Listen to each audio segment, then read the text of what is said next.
tunu na yan pathian tu sak pun mo tak mai kan zir do na trong trai le tin lung le ti tak seta tang shang le mun shanga Krista zar u nau te lo dong song turin kan somin kan ngen le cheu ani lockdown te ani awangin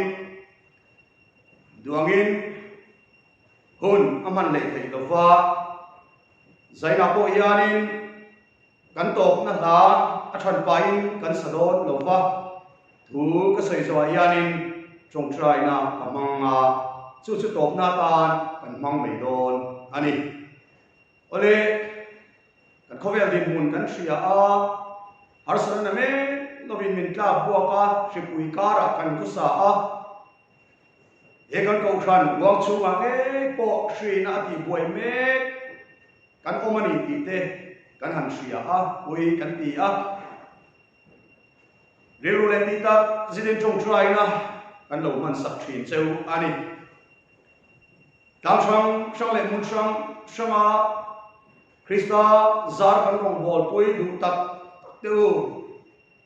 in rong bol le ma so zel thei turin na sak takin kan lo trong trai ui bok cheu ani he tu sa he ti sa le tharau lo min ti so tu lo ni sela pathian min nei tir tu lo ni sela ti hi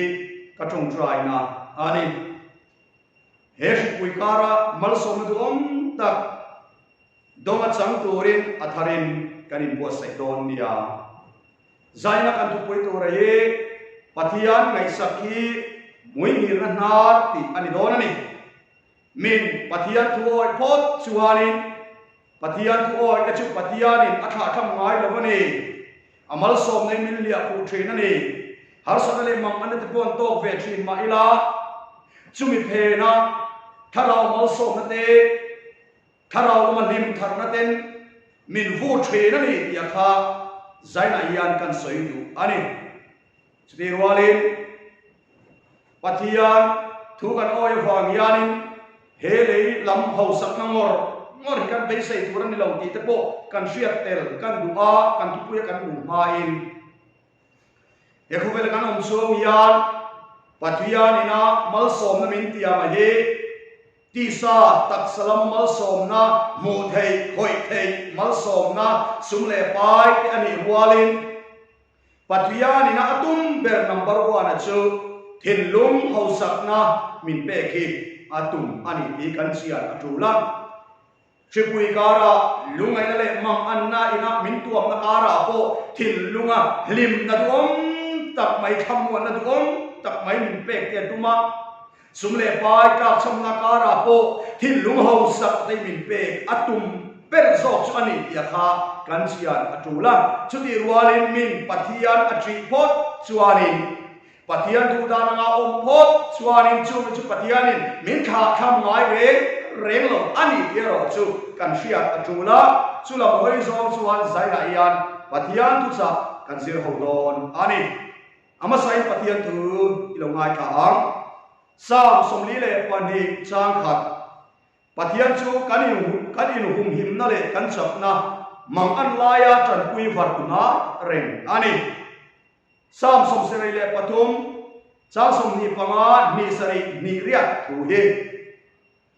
vana kian nang lo chu tume ka nei le ya po yan nang lo chu ka du tu ma an om lo ngai te nang ma tha om te chu an boral do si a awi re san tu piang cha chu ki boral ta a ke tan ero zong pathian nei hi atra ani adhu kan chiate kan satan al pan mal min som sa se amen india ma missionary an kaldon trumit an fate pathum zirna tur india rama omdon si lawa engkin nge kan tiang o ti in cities ta ta nu pa chu ani nei tua ani boarding a hostel a handa remote don sela sel so angai tam si a an le khabulai na tur te an fi te tiang suan avaya an sel so tur an han ngai tua khat atam em mai bok si a an tan chuan ti ngai na a om lo chutia ma ang tak le ri lu bai tak mai om lai chuanin kum som pariat malama lalpa kuta anin da top ang khan lalpa kuta chun anin nan le ta top moya ang chunga chunan kulut le ta top moya pathian na sun na sat takinan chung traya ta chuan le pathian na thoro pui tak mai chu alo thim ta a mi pakhat thilunga pathianin na aron tho ani ta chuan le chu pa chuani e ngoi tu in fate pathum school kal na tur chu keiman kalotum vekang hostela kada anga eng ma inwon ngei tua buai angai lo wang ti in aron shil ta mai ni chu ta chuan sen so zong chu pa chuan aron tum fai ka ve mai ni mang an lai tran pui var ku ngai reng chu atakin an hule ta ani chu lalpa chu fakin omro se tu hian tu bung som le pani chang ka chang ni ka en chuari tini fa lai ni siam tu she reng ro ni thalo te lo then ma le lom na reng ka nei lo fa iti na tur kum te nei ma hian ni te eng te khat ar si te tin ma le ruwa nu choma ki le ma hian ti thu kan mu ani kan sia reng tur su huna hian kan fa lai hu ni kan tak sa chak lai hu na ni a heti hun lai kai ma ni ro rawa engkim olsam takle thau tham thatak maya kan ti thei hun ani a har sat na po to ma ila olsam zo kan su kiang thei na hun lai ani dina thalama po he kan wang lai hun ni he keima ni ta na a chat ai khot na hun rem cha takani ti kan sia achu ani chu bao chuan he kan wang lai hun nge hi lalpa tan kan pe atu ani har sakate mang anate lo theng thrin ma se pathian ang chu kan tu lu po chuani pathianin kan har sakate min siat puya kan mo sitin reng te min siat pui vegani ti achiam em mai ni tu na missionary ro pui tak mai si is ta ta nu pa chan chin ka on se tang khali tu nu na ya kan tin lu lo ma ta na han nu chu sim pui min on tuam vela ele bara hasat te po kan to kan mai the ten zirlai te pon kan zirna hasat kan to kan mai the heti lai ka hasat le mam anle buai kan to lai ta ki pathian ang chunga kan to lu hun to ani chumi ne ba cholal i suwa pon hori purzong zong te mu kan he na lo kul ke man ka chol tirang chu min ti ni kha he kan puri ari le to kama ni pur kan tum chuan mo kan tin lo maya chubang chuan he harsan le mang an nakara ta cham nakara po pathian ni chu pathian ang chunga an to lo thina tiam chuan pathian in thilro pui takati sak thena ni ti chia takin kan mu a ke mang na nge po hian foi tam tak chu arom kheng the lalpa chu pakin ro se chubang chuan in he kan fa lai hun he pathian tan ipe ila pathian man thei turin ang chunga ikulot ve putin kan in soming kan nge ani la siam tu chuan ti hian la alo tu chuaka pangpar moi te ma takan that lai ni aliam hi o hun rei nei lo ve in pe ro tin alo ku ani pangpar moi tak mai min kilim to an rim te po tui tak mai zing moi ta lo par chuak chi te po hi tai lama reilo te an chuai le mai the chutiang ang bok chuan kan that lai ni te kan wang lai ni te po hi reilo te a chuai le mai don ni ti kan sia a chula he ko ve len rei kan om don lo wa kan that lai ni po hi a rei don lo ani pang par moi takte moi kan lo par chuang a rin tui ron chua thi te po reilo te an huai le thi ani a chumi ni wa so ke ni po chu hon kan to ma ngei chuan chu a kan hon tha te liam ma ngei chuan he kan that lai hun eng tika ma lo le le to mia lo tu ra yan kan bi hring pui ta thil thati na ta te lam par ho na ta te chong kai the yang vera mang turin min mangai tu kan pathian chuan min du ani chutiang ta kan mangani chuan kanin chiang ngai lo wang ki kan chian atu ani tuna yang kan che vela chan pui ngai te chan pui tu an hatam te re em chu ti lai chon pathian mi te hi engkin nge kan om ke mani in chu khur chau ngai ko in ngai sakin hun kan mang nge kan se vel chon pui ngai chon pui tur te kan pen suwa ke tuna ya chan chuwa ngai rui lo ko e tang te setanan nasat ka soi sak me tam takan omani he ni chan chuwa na ta lian eng tiang ang takin nge tha kan lo tho ve le ngai tua ne te eng tiang ang takin nge kan lo se ve le kan loi ne ko than chunga nge po tuna ya chan chuwa ngai tam takan omani tiro karin ruwa til pakhat ka ngai tua na yan aron lu trina pathian tuai na sara yan biak in delwa lumit Inkhawm le theita ang ila Inkhawm kan pung so ang nge kan kan yama ti hi zokna ke ma om thin mani le mani mual pho na po ni sela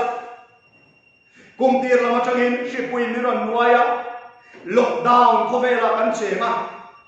ka kharau theng ya alawin lockdown vekani ti hi mani loka kadam lo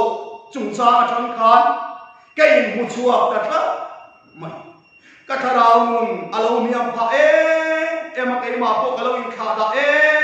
em ani ti chiang tak mai cái buwa nak kuma cái ngai tua le wang ma alo son lo siate ka tharau nun lo ka miam siate cái mu chia midam chu tiang chu in ni ve lo tu ra kan ngai chu ti rual chuari lockdown ma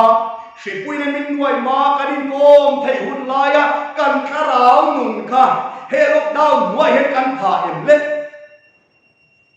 kan hun lai ai kan chung try nem soben bible te kan zirna sa em pathia kan nei soben acha na chu nang ma changin ngun te kin lawin ngai to ve te he shipui awam ya lockdown awam ya pathian in next soten bible is here nasa soten iril rui lo in chang we am che ke chu ka fual ka se lo alo ka fual chia ka fanoin anuron fon apa tu soi ka lo ngai kha man kha apa to lo apa ka chala ka ngai ron ti ka fanu ne na ko boi ka lo mai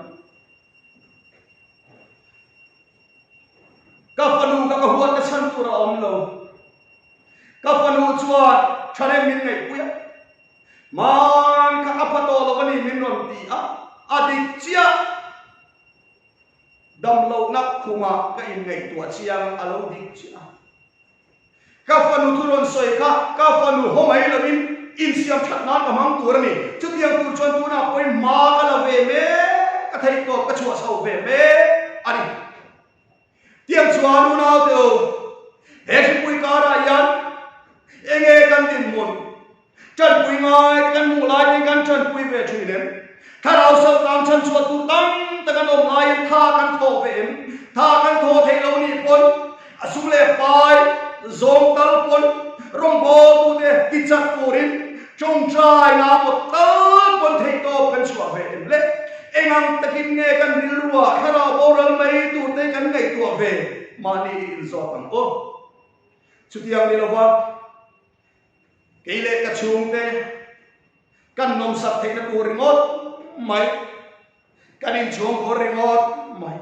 kei ma ringot mai kalawin pui pui sar ani si chuan kharawam mason na pakhat ma alo nei lo ani box si chuan nakina anin chiram chuwa chuan hun chal panemin pe kahi rem changa mangin nasale zuain pathian mi te kan thei da angin film kur tak chung sin ilwang chua te in kan somin kan nge tak meu ani chutiang ani chuan nakina kanin chiang lawang kan that lai hum te lal pa ta na kan mana that taka pathian man thei tur kanin pe ani ngat chuan kanin chia thina tang tai kan pum pe nge yan karin ke po ke in ngai tua le thina kain chia ka hun kal to a kain chia tam ber ka hun kal to ka lo mang thalo khani poi hi ka han ti te reng tu nei hun man me ki wang lai nun na ka imang thani po chuan nakina in chir le tu tam ta ka ipum per thei don alo ni chu la solomon kan shia la ro kuita ani la solomon kan adu zong te zongin hun rei tak patian thei lin ho he khovela yarin amanom sakatur ka alo boy pui ve ani khat ahun cha liam ta te kha ahan ngai kwa le wang khan la solomon po yan po yet mani ti atwa tang yan kan hu thei ani chu wang chuan anga om ve turin tu mai min tuin are om lo chu wang chuan reilo te aral le mai tu kan wang lai ni nge ya yan kan hring pui ka ta na thil tha tin pathian ta na kanin man pho chuan mo onau te o upatuna pathian rong bola da thei in chin le lungai na po kan pum pel don alo ni chu bible an chiar ve ma tu pitar te ta na thuron putar te ta na thuron ni in lo mu ve to em ke chu ka chiara athan paya kalam hu lem tat lo pitar te ta na pathian na thuron na pek te putar te ta na thuron iaron zia ki kam lem lo ni ma se mo chalai te ta na thuron om ta mai to he to bung so ka chang ko cha so kan en chuan chalai te in chat lai che kula in lo pan viau lai yan lem ro ama ero chu pathian in chuma ro rel do ti sherengang chau ma eng to nei sula in pang ina tu om hek su se in chat lai hun arei don lo ti kan pathian in mangai na khatani he ko ve lai en kan chat lai hun te lim ta ka chen turin min du kan lim te lo han phal chiang te re lim ta ka hun mang turin min du ani ni ma sala kan fiat reng tu ra chu kan lim na chu pathian ro re na ma din puita ni ro se solomon kan chat lai hun ka rei lo te ani ti ka a chiang ma chu wang chuan nang le kai hi lim tur ten min du a engma alung ngai thak zonga la lo turin min du boka chuti hual ero chuan nakina pathian ro re lama kan lading don ani ti hi in khechuma fim khur taka he hun toy te kan nei lim taka mang turin min du ani chalai to no le pa to he ko vera yan kai po rui lo lim na mo te en he ko vera yan ka lo tan ve kumengam mo sa chang khat lian rui lo boya ka lo tang ve a chu rui lawa chuan lim na ka lo zong ve a he ko ver nula tangwa na a ong chang sanga lim na ka lo zong ve che ni ma selamo chu ta chuan lim na ka mumia lo solomon po yan amumia lo ke ai chuan tu te mai ai po yan solomon hian mo he ko vel tin lim na lo zong na so kan ni ti kan ria ahouse amei tere pe chon lu pui po sang khat ngot nei thei ani khatia ko ba miro pui khari he ko vel lim na le lop na te zu le sa lim na le lop na te nula tang wa na mi pat mai chiat na po lim na lop na alo zonga ma se amre reng lo tia chuan he ko vel ti la hin lim na alo omre reng lo ni ti ama po khana se chia chu wang chuan khang hui the thil ni lovin lali suwa kristane lim takin huna man thaya chu lali suwa kristane na lim ta hun mang tu chuan min du sak ngoi ni ti hi thu thil tu kan chia chuan kan hu thei ani chu wang chuan he kan fa lai hun nge ya yan min siam tu pathiani shereng turin min du'a min cha lomani ti ilo the thar le ang go Josephan kan en chuat avang lai ni khan ama siam tu ka asherenga athai hi ngai lo mumang ro pui tak mai amanga masemo kha mumang ro pui tak mai amang nuwa anun kha kan sian itro do ta wangin chela ten tang le thu nima sela kha avang lai ni kha krista thengila Hovel tila limna uma limna zongin huna mang ve mia lo ka ngai to thin Josepha Auna ten an iksika an musita an tidu da tikhan tha ten an tuma nima sela an shalle ta zoka akwal sin na kovela khani ai guptar ma khani do tan tua wang jela te an tang le ta a ka ngai tua thina depression chu nei don se Joseph khan depression ni an nei na samot in kare nima sela harsan na ato akha depression nei pha na tan mana tumya lova hilka thimlam zong na clear do re reng lova a ek zong na clear tat maya awang lai ni khana ma siam tu patiana siat reng awangin rinom takalal pata na anmun tat awangin ato ba chuan le ai ku tar ma khan prime minister hiat alo ni thei ta ni khalal pa chu pakin ro se tu lai ko ve lai hen kam ti le tiang mitam ta chu har sak na mel lo kan to ka he ko vel kan du da ni kal thei si lo ha kan be se lo thil ten min on ka bua ka ri tu te si nga po patian in ngat mai lo wa patian lam oi lo wa khan har sak zo nan thi ra wangin le eng amon ril nan zo ten thi ka ka wa depression nei te an va tam te re depression hi depression kan ti hi Joseph khan patiana in ngat lo se la chon an nei ve chiang mo tin karin ta nima se la patian la mo patiana ai in nga kat awangin depression an ai ni hi bible pakhat ma an bulo an tlang kom na po ro ku ni tro ring lo mi ta singa ami kwa la lama kharama nge kha prime minister ni in Trump ta na kar achu te zong po kharama kana suai lu thesin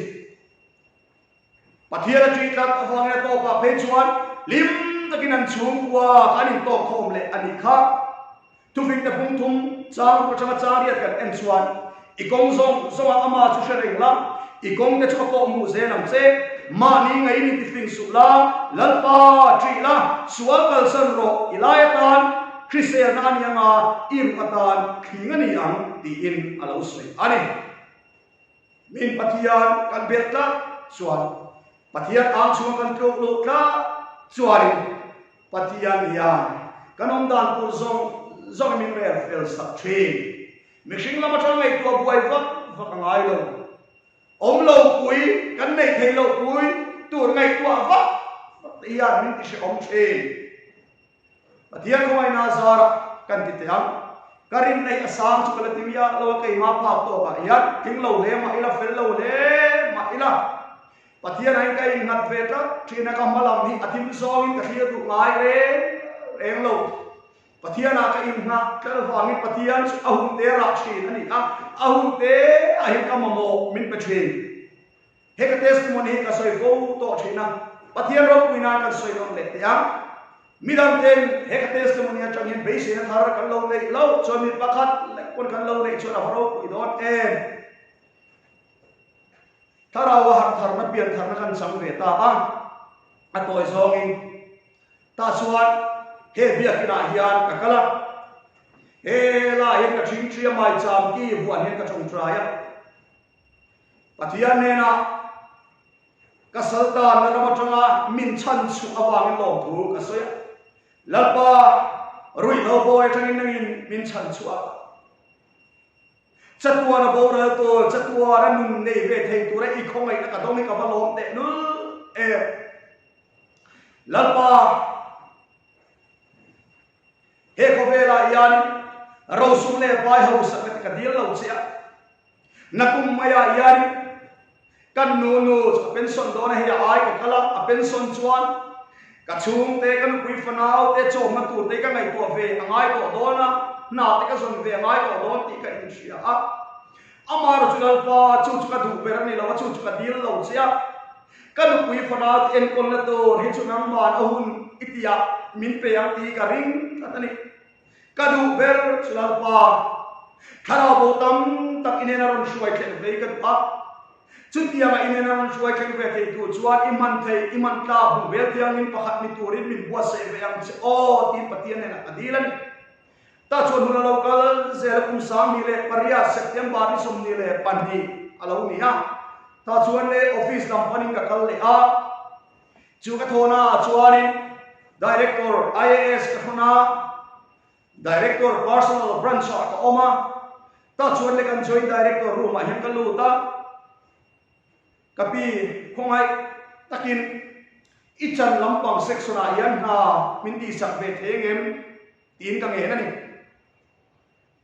ente he kan pi ai kum som le panga don ka kala a pension mai don sia na kuma yan a pension ani chuani ka thon lol don ti na ni a khongai takin na engamo omani chuani min thul lut ve te a tin ka nge na ni min han en fang e pa te nang man hai kala mo katia alo ni lo ni mo kan du chelo ipune na ba soi la ka ron bo su yang atia ta chole kan puru ma chol kan lu ta kan pu ne na chol til om sia kan shil ve ta ve me ta chol kan pu chuan le tia na ron ti ta e ke pi ne na chol ko kal le la pu chuan tia ti va ti yang che pu chuan kai ma ma har sa ta pakhat ma om lo ve ti va ti ro ta chol pi chu ka ba shil le are lo te a pi chu ron kala file ron kenga puru ma chora lu ta minute so panga bor fe ali an ti ti du nin ka sia aron chuak le khane pa te ro kal ro le mi te ru ma min suai pe ya file an keu ta kalo be se da na chuan mo mr cheng sang thum sanga sang ni ve lo ve the na khata khang ka be se ni ta chuan le ka be se pha kho lo mai file an keu chu ka pu ho lo na om tak mai cheng sing ni bor ve la bul chan ve the na chuna chulal pan dhar kar chan me chung min pe ni chulal pa chu khop mam ros ka thok pui te pon ma kan ti a kan director pa pon sarkar na mu to a chot ilam murang bere min ti tu ma min soi pui lo min mangai tu kan patian chuan ahun taka kam mo chu min don pe ni lal pa chu khop mam ros una to zaina yan mo har san te mang an tai ni inai ni chuan mo chung zong chuma thunai ko patian ne na khen ve ro le tui kan nei lo ko yan phd minister patian ne ka khen mai tin in chung engamo ai le in tu kan nei lo kon kan supply minister ne na ka khen mai so le pa kan nei lo kon finance minister patian ne na ka khen le mai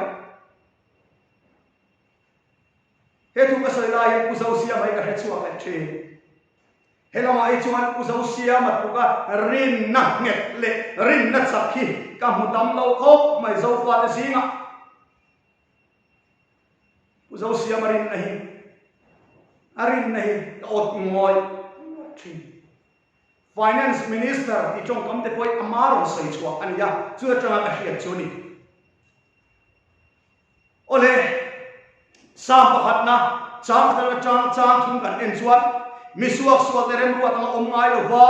misual te kong po ding ngai lo wa musit tu te thut pa po thu ngai lo mi chu na thole adan chu chu na sa ni ngai tu a the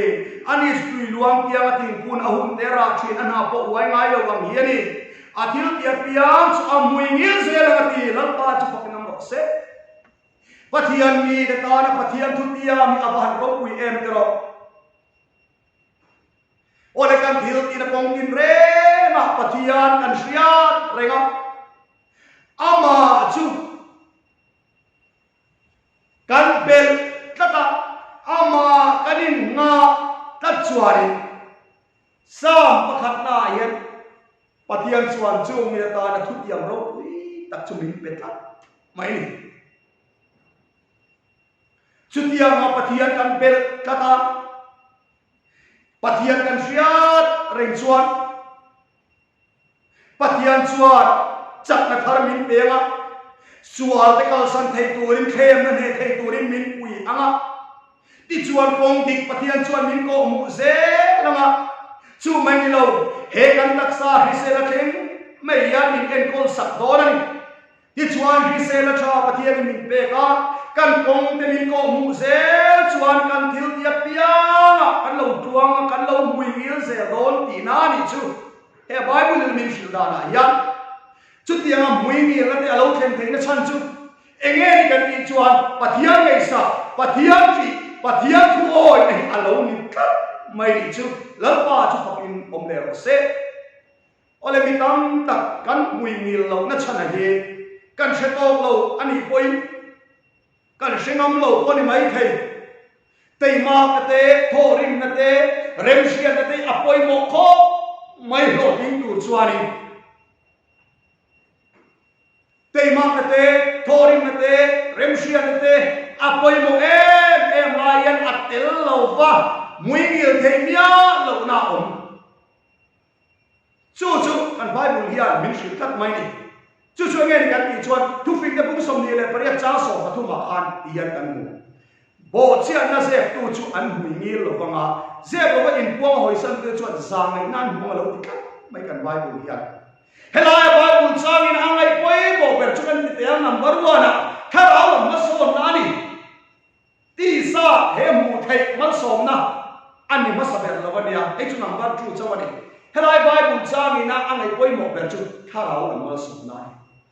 ông xia chu xua lo ông rình chung yang khá đào lo mà son thấy bia là bát na được chu bát yang lo zom đi rình chung xì in sung đồ nó một lo khơi rình chung xì in khá đào lo mà son thấy lo câu khá nào cho nên ngang quân trần vô trà trên máy là mò cần tít tiếng câu hòa đón Aaron bố tu pastor evangelist cần tít xéo tiếng ô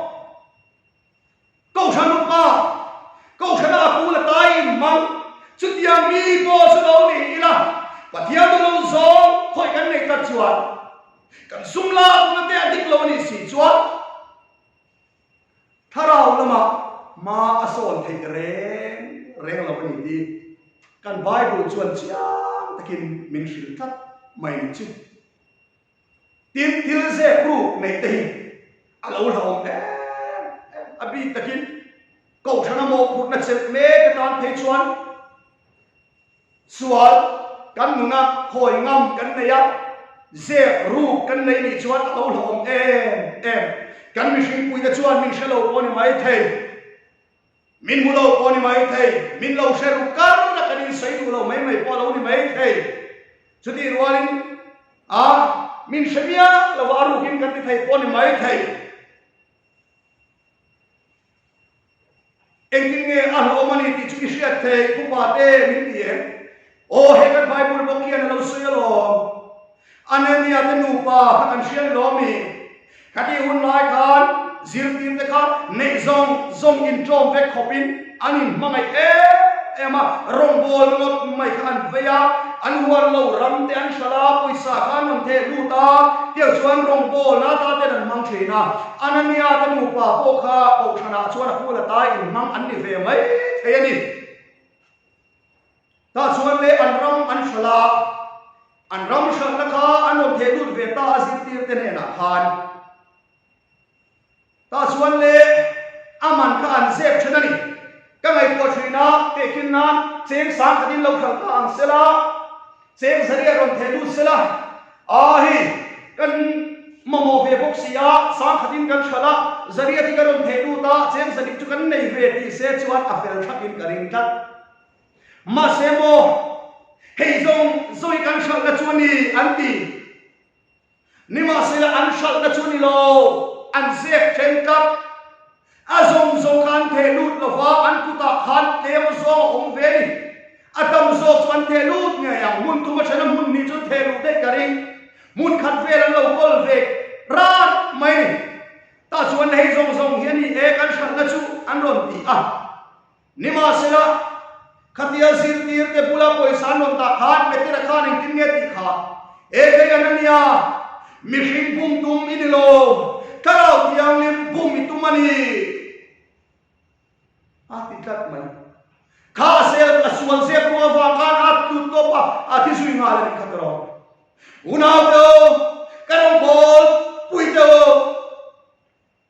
aso khan na thok te poket tiang kin agar soi kai bol mani lo ba ka lo siap bo chim te lo ei ve chim te chui mai in chu kur lo chei moi te motor chang kam tak tak lo nei ve chim te o chitiang te o câu phải đặt chân vô chân mê cơ min in ấy ru tiền thế là vợ rồi hai chùa phật cái tu anh này là vợ in xua cho in xe ru anh thế mà xe mô xe xuân xe ru cái alo lo mẹ em à im hình bùi te rong bol i rong bol engei rong bol nai rong bol pui te bung tum in lova i pastor pui te pa pui te bung tum in lova eng tin nge ti bible in tharau tiang len bung tum kan lo ni tat eng kong so mai tharau tiang len a bung the lo ni ti kan chia atu ani pathian ni ti kan har chuang ta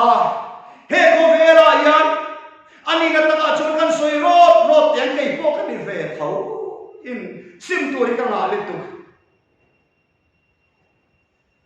pathian ni na om tu ra min tiang yan kan la om tok lo ni tu kan che ve mi te min i dem le min o dem le mun tam ta chon min i lo an ti kat min ot kat lem lo kan thu cha ken ai chon king tu te min lo thir ul zok te mai sia aba koi em dro he tu cha kan ngai kha lai hian ke ma ni thawin en fiam chumi khami chu ti tu ma soi chan karon nei lo ma se he shi pui minom tuam tu hi pathian kan ni naman ruwa ta te he lockdown ni pathian tu kan sir uluk na ta te sual kan sim na hun ta ti hom chong kai zo hom tin ka so min ka ngen nei che woni e ke nge pon chu ka tum ve ni tu na in ban san tu na sim tu te kharau dia ni pirom shiap ti piang chu kal sana ban san ve ze ke tu ni ka in bua sai ve me mi lo trong trai pui ve zo te u hian na ole kan nu na yan sual te te po kan khoi ngam kat chuan thi na ya la them thei chu ba chuan thil koi mo em mai chu sual ni in shiat na mai he tok lo sual li si mangai ahun akum ka heta chi lo ke pinga tangin tang wal pa khatia ron chua sual bul sual thon ngai kha ka sual ya in til tu ka sual in til tu khale ai ok lum da dei mai ni a ko pui em chan dam na thu cha te ngai khale man se thatu sual ni in shiat na mai he tok lo a ke chu sual mai kan ti he kan naw te singa solai kan enkol rui lamina ati boy te po felanin ti mia lo thanin ti mia lo sualan ti ve ngoi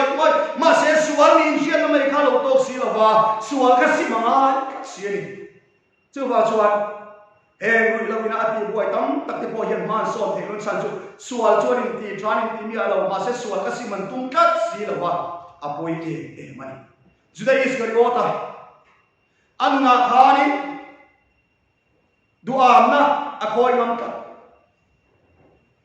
sumle pai du na ka akhoi ngam ta aba ba hi chuani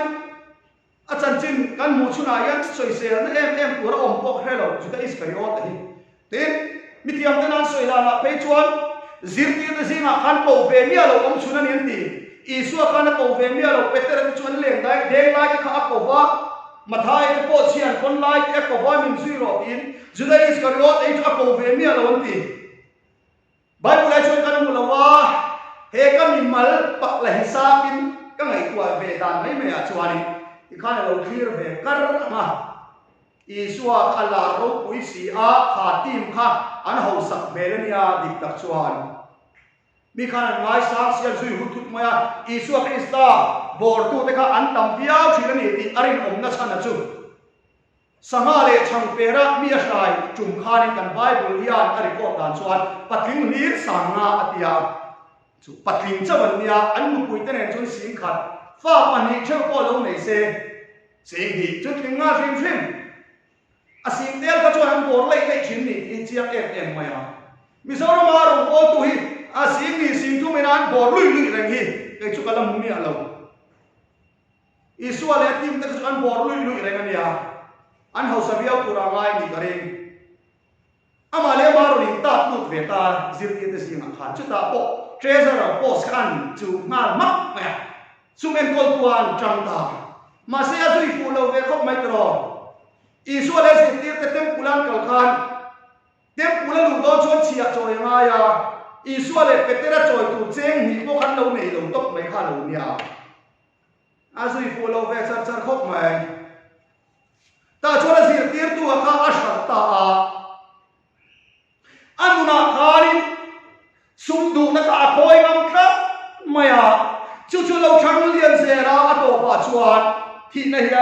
ta ama le mai ok mani kha va point em kal zelam petera ero chu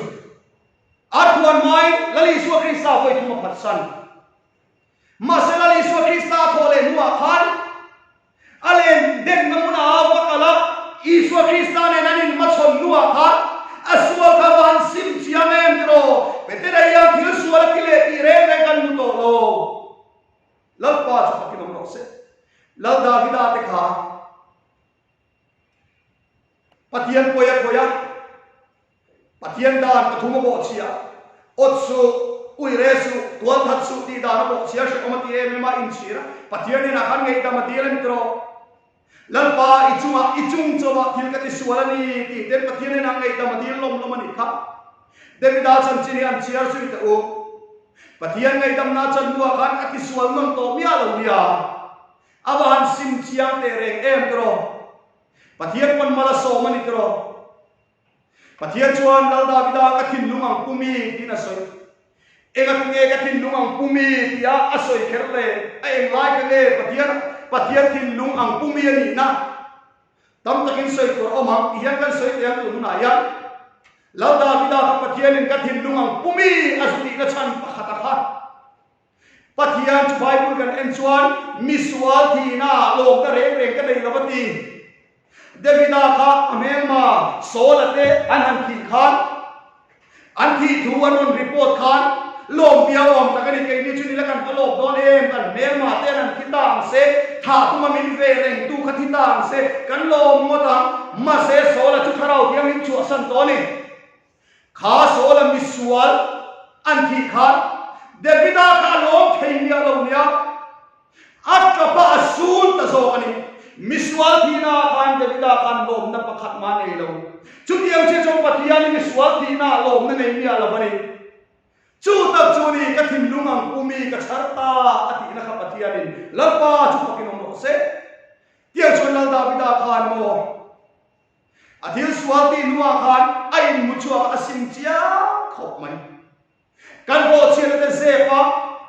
zep lo ba thupa kan choe kan simpo chuan patian nei dam na le silfan ro pui tak mai kan lo chang don ti na ni a ti chuan a thil siam thar kan lo ni anga patian ne in som nung ta kan lo nei chho se chuanin kan kong ke chu patian min ko mu se lama ta chuan mau so mu dom tak mai kan chang chho se don ti sa le tharawa ti alo chiam te em mai chu lal pa chu ke mo ro se kan kile tiang ni lo lama min ngai sak lo ula kan ni ron kal chuan kan ko ta scooty pahni alawin hunga ka thar alawin hung ve ko ang hei eng tikla mai ka bunga pa palamang ngai lo hei Lalthlamuana pa tia just ngol ve thim sungol ve the adu zo po ti ngai lo hei ko ve ma ni tuam ti da nang zo nga tal mai the nu pui fanau te ti re thei thin em yan tu na kan ko zo lo bu ka bunga po palamang ngai lo ka ngai tu na pui ka la ngai tu then ngai lo ma se avon maxi pathian mal som na kan ton ku ka phulo pathian ya mi te min van tha tham lo i ma chan che chon ron tar la mani chu ani lo la min ngai sak lo sha mang chen pathian hian mo kan pha kan to kan bel kat chuan thing lo le mai la fel lo le mai la lapa min chel lo ma la ka chel khat don che ya ma kan pel ve tran chuan mo pathian na mi de min kha tham ngai lo kan ma mo chu a shia hun taka min pe the lalpa chu ke no se tu na yang ni na taka chuan kan ti le tiang ram thatak mai pu pa te nuôi cái tên lấy rồi mình làm gì xem cái lấy thế đầu chiang hàn bal tu này xin thu mình lấy rồi còn mình làm gì xem cái ta lấy cái nào nữa bắt thiên rồi quỳ nan đi xem anh đi lâu soi lâu ngay lâu sáng là tu na cái thôn na blessing hospital là cái lò mình là cái số motor lò đi cái là về chú mình luôn na lấy cái lò mình ở đây cho ba khi nghe lâu mình cái đất lâu ni din kan mamote ile ba te ka fa te mamote bil chi shang shang tin ge kan ne ka shlo kan nu pula ammak ni he kan tho chuan ni lo pathian kan sumi atipung ani hi tin ka soi thin lal pa chu pakin mo se kan hau sa thur lo ma se kan mo ang to ki pathian ni ani ka chumin pe zel thin ni te kan na yan achiang lut tu he pathian thu ta karon huwa in zinga ka in karon ong ve mo ka in chir lo te si ka balom te lul e mi dang bo hian pathian thu ta kiron mu se ka zeron tel ve zel se ka ban ti em ka in chir lo he se me practice ko thana karon om hi mo ka piana ngulama katil in ane katil ti fu be ania baptisma ka chana kamin ka ziatwa kharau pol na ka tona tang khan tun hun khen yan tu na min mu lai nge ko yan in chiang na chete ma te ta ka lo om hi kala ni hai lo chu ti ruat ero chuani a chunga cheng then khat te wa ero hi chuani shi om chu ka ti chi amen bar te hi ka om chan chu ni se ka chuak dei tong he ko thana tang yan he a thut ta ki ka om chan ni lo bina mi hring so hi ka om chan chu ni se mo ka chuak dei to mana kan lat te khua ka liam wang tong ka chua san le dei tong ka kir le dei tong ma se mo ami hring ka om chan ni lo he pathian thut ta zo he ka om chan ni ya ka ram om na chan ei krista van ani la wangin nge takin ka om mai ni ani na ta ka chuan mo rin na la ma po ka la no pang sen de pe ti zo bo tu ti si nga po a junior pe bol ka ni ma ni lo ka om ve chau ka ni ka to ang tam ta ti chen ka tian to ve pa ang se kin lo an om mai the ni rilu nak vong na te thil tam ta ki ka to ve na se ma se he ko ve in soi fia va ka tum lo nakina van ro re na ma kan lam chon do na ala lang vek do chu ka in ma na ni kan nu kon in soi fia tum su ro re na ma kan na ding do na lang dong tho he ko ve in soi fia tum vak som om si om lo ti khalam chu ka du to kang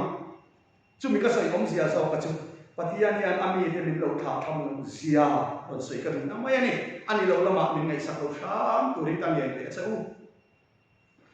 ole atop lam kan nei do na ma chia kon tu zakaya khan athil sual tia khan thu pha choi ni kha a chan chin kan thia a le pru ching ani ti chu ama nge a o tangin a tong ka nge chang roi puang fai fe ka ka le pru le ni chuan e ti nge ti a le thumin ka ru lam ti le pru ching ani ti kha a in puang be le tu ma se zakai khan pathian khongai na kha chang that maya ala kala li su krista in ngai tom na te aron in phan niam zia le kala li su krista na am mangai zia an mu khan kha pathian mangai le khongai na le that na khan an zong zong kha kha dang lam ma ka ni kha zakai awan piang tar chiang a in puang ni ro ale puk sual zong a puang fai fe ka asim chiang em suala ka chanda mani ta awangin lali su krista po kan tin nge ti kha heina yan voina yan chandam na lo thingta ani po abraham fa pa ni sia bora te so chandam turin mi rin fa pa hi alo kala ni re ni ati lalpa chu kin mo se ze ba in puang zakai na khari pathian za ngai ro pui kam mai lo thingta ni tha ole ti yan kan ti le yang kan sor khan na thok lian du chuan ziak bo thei ei ru thei le ru thei chutia ding muna ding te po chau na kan siam te ang pian thar na kan changani chuan zakaya pian thar na min ro se lo he ru ve thi kan lo le na han khai kina kan in le lo in phu lo ri tu te nu pui ten tho chuan nei lo fa te la chu phaya kan da fai ve kan noi ro chu anwai ni khat ve ni sumla ro chu ma se kan ni ro chu ro pui si a li thei la chu kan nei chang kang si a kha kan lo te ka chu o fa te em ko na la som ve don ni ti chiang re em re re kwa ai chu a tho chuan lo to pang a helai a city room bang te trong thei se chuan cement e brick te hian chulai muna a zul in tur chu kania chulai kong le na tur chu kania anon ti mai ang a ti mai tur chu mi kan piang thar ni chuan zakai piang thar na mi ro se câu thần tới bôi cái này em thì ai ta thô lông bên em thầy xuống lệ bài thô em thầy tới gia đình chẳng bố trời ăn chẳng ta một thì mấy tuổi học ở đâu mình ta câu thần chẳng bố chẳng hi mò chút tiếng gió mà in thấy xem chi đi đâu em chỉ ở vợ chuan mò akharao mi em ti lam pang khangai ko phok ngai lo ma se ko thana ke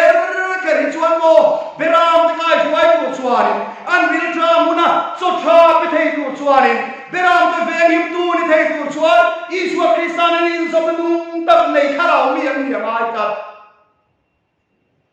ko than en ko na qualification om chun chu kharao hiang ni mani MBA athari tu kharao mi an ni bok si chuan ma se kharao mi ni ya lo a ko lo ma thon hem thei do lom ti awa a chan bo sha impact mot te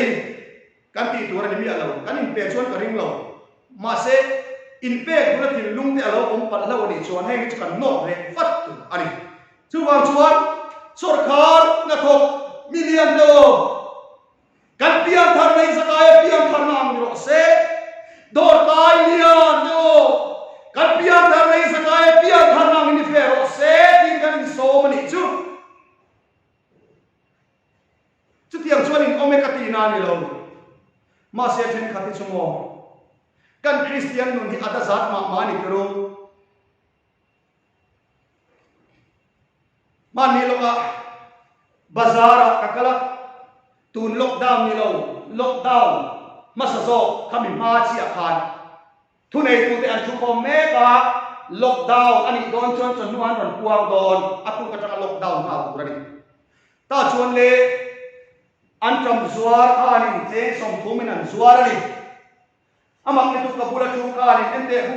ka pu an tram zuar solai khai zuar ho sumo ni chin lo ka khan som thum an pia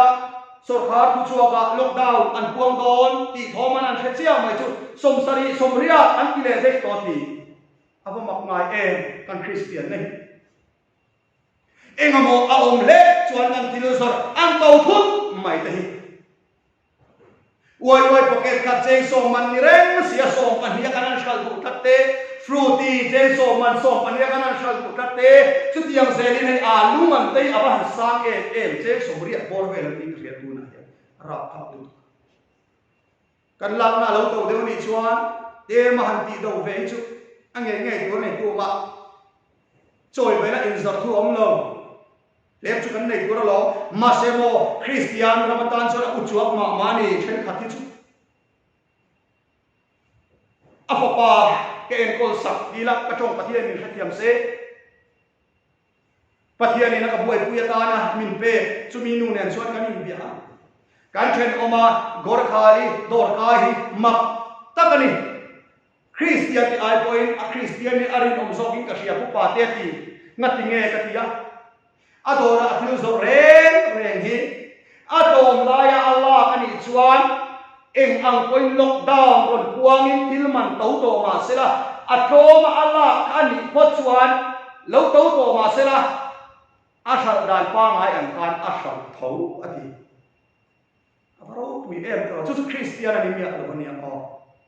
christian ni alo ni ma se christian te singa yan mo ama dia tom lai kan lo la emo bangin kha kan killa ka kha anon tisang le put kan lang na ka to thar ta tut pon ni alo ma se kanan ti to le dei chin dei chu kanin en fia ngai buk na dik lo hilal pamit muin til ten om ta ka lo ni kat mai hen zong so le kina ro le na ma kan mo chom don kan sim lo ni chuan mo apoi don ro le sakin kan lo om don do kai tu zoramin tuna hun hat sa to me kai yani ramriya puai na mo fa mo to lo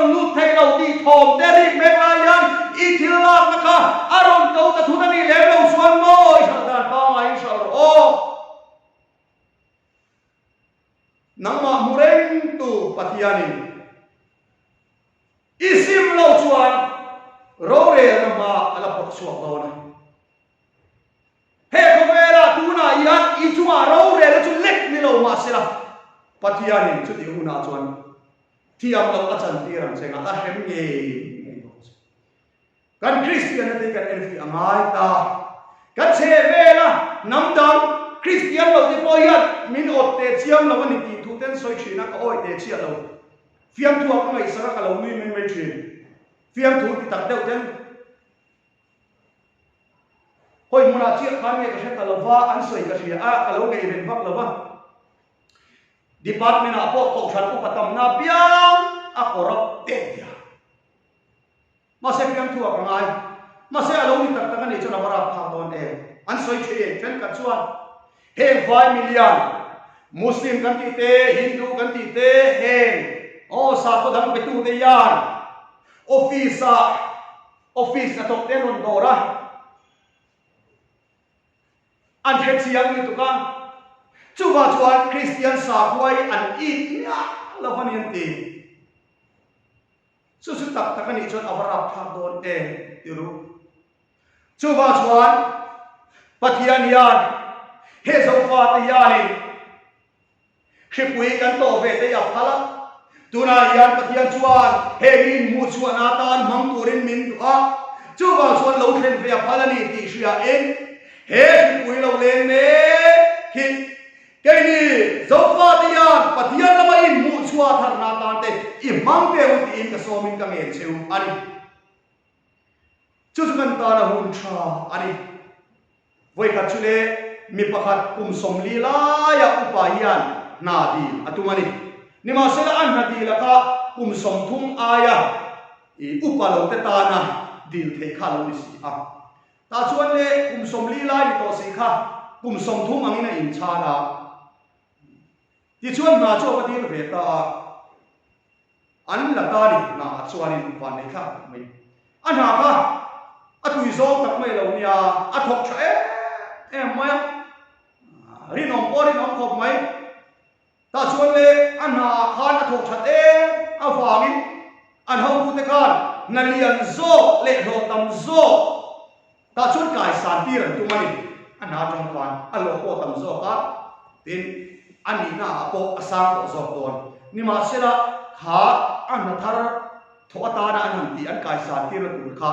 kum som li aya upa te tan chau alo nia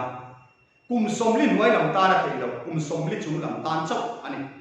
ta chuan le ama an la kuma thang khanin akum an han chu tran ta kum som thum panga chau khani thei ta sia chu na chu achana athok thei ta wani kan thia ben kura chu thudik lo soi te thudik lo zek te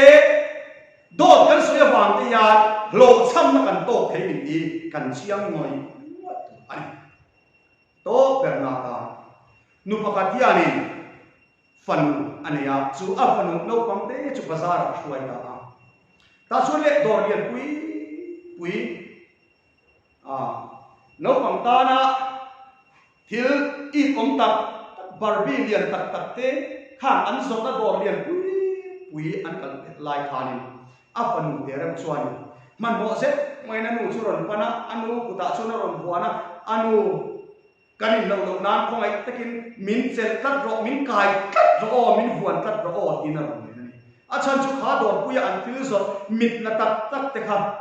ani ang tan chuan en lawa kal san phalwa chin si lawa khat yang anu na kai tat si lo chuan anu ne khan ani lo thei ni ti sia a anu ne na ni lo fei chu da ta na poi do na ni ti a che chiang lu tu ka chu wang chuan ni anu ne na han nu min sel tat ro ti in ani ole ke ni po kan thia reng tu stu na he kan bul ve la hian min ti che the pui tam mai ol sam ta ka sum le pai la lu the ka te sen kan chuan min ron chop sa he ke po kan ti le tiam tu la hian go hatia vai pakatian meram petut ta chen sang mi not zangan not clip what's up hai mi ron thon money magic an tia enga moni a khel chi ang ta khan poi sanan kuna ta chuan an meta ti fu chuan poisa tak man thek na chu ang chu ei zo la ya ti turin min du ani poisa ka ron thon vek chenga i du le ka poisa ron thon chu bank ka ikalanga hei adik nge dik lo min en sak ro itianga ano ta ka adik lo ani chuan i du le ti don lo nia ka fera nia te ron tia ma se kan indana chana tira chana dik min on thona ma se hulam se la chuanin alim te po om sia chu poisa thak khan poisa lem thengan tum ni ka siani om sia chu min poisa takina ron khelanga tam deu deu an bong le tanga alim vek ani don chu karin da nan meron som meron kol boka kanin bia ni kol te pon kanin bia min ring lo ni chuan ka ron thon po dang chenga chu benka ikeng don nia hey RIP te pon min shet pui khabalom chu ti khati te ron tia alle malo ni chuan du le e sum don nei ti lawang ama so ta ni chuan kalama e so la khan ti tu ka du sia ithala te ke na WhatsApp ka mirin zone takini arau tia pulpita ka tu soi lai te ka da ve thak box sia mihring tak chuan a in om ve tu sum tam tak ala so te don ni ka sia ama ro chu ti chia ila chuani chatuan bo ro na sum du na ka tulut nga don sum du na hi sum bo e na ku the kat mana sum te poi a dik ve the nia se ta ne tiam khop mai en ko tu ta na thu te kan sia chuan he hun na nuwa yan sum pe pun na lok tak te po offer kan ni don ani ma se chung chu no la ku te po ti ka zo le chung te chuan ni ka ring hey downline chi ang te po an ti na sa downline hoi pui to ho lu lai chu no mak le tu chon ni Inkhawm ba na ten thu la nga leng lo chu ti ve ta che chu ni chu tha si bian tiam mo downline ko ri an zong wai rai mai ni an ri ro thil da lu thei to lo sum le pai mu bel na tu ri ngo ai an ngai tu amu khatia ma munem an munem bau le an du bel le zel a break ra har to ni tin chu wa chon film pura ngai khop mai tiang chuan chu min mang chuan se tanan min ti che tum me tam tak chu ati che me bok tiang se chuan kan che ve kan ban pha ka yan mo min ti che puyat tur thil eng moi atam suara min no lo tu thil atam he ko vel thil te yan chatuan boral na min len lu lo nan se tana chuan he ko vel thil mang yanin sual ni puya min len lu dira tuma thei to pachua kan ma so na thil it om tak takaron da kan ban phak ma yan kan kharau mun ti se thei atam chu tiang kan kharau mun chu ti chi ata om lu na torin lali suwa krista nei tak tumang o chumia zara chon ro pui tak ngam to kali kan ti ve thei don krista i suwa zara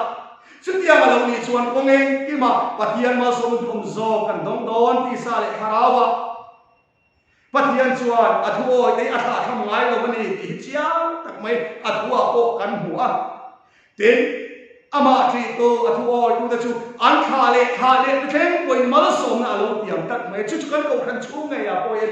at ta ka dong in tam le to ka sai seng la bang a ko khan una do na ko tam mai en tir nan tam tak jing ami ngai lo la ma lo ngai lo ula pastor la to na atha te kan sia pastor so shuai te pastor bia kan sa me te afa te singa fa mi pa panga ane te singa pathum pastor ania ti chuan pani chu officer chuan om tak mai pathian tri tu an loi na ko thana po ko san upa tu lai trong kam ho ila ko san upa min pon ni ve te ni chu tiang khop chu ni tin an kha te se rong pon na ma in mang tak nun duam tak te an ni ei pastor biak se ding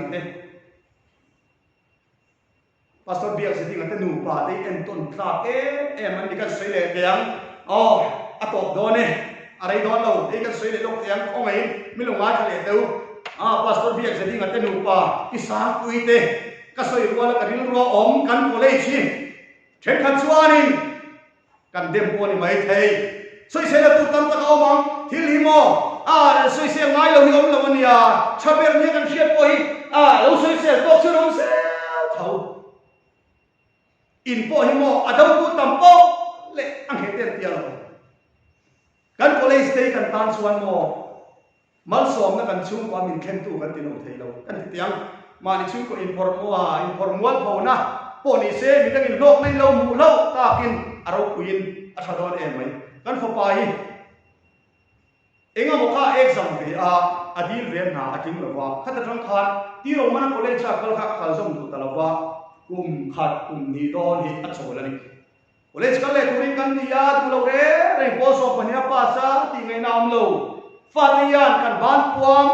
an ron tiat an ban puam mi kan bam puam ron tiat ke ni na kan chok en de to chuan mo pa te thun oi bak to lo an thian te thu hin la zo to tat in zila har riau to ti lui na man kha om siom lo ni ti ka sia tang val ni to tin tang val ni to chuan mo in khap te in ti lui hi thiu ti chi ni mi a lo kan ti hel de de zen angai nam tho lo ma se pastor biak se tinga tanu pa anon pe ya helaya principal yan oma college an din chia khan mak deu mai chu an nu pa hi ka pa hi alo start em mai lo ni alo ngai sang kho maya ets a kan su da ve a van boi thak takin birthday lo khen khani biar an lo ina ka an man chuak le ta sian he ka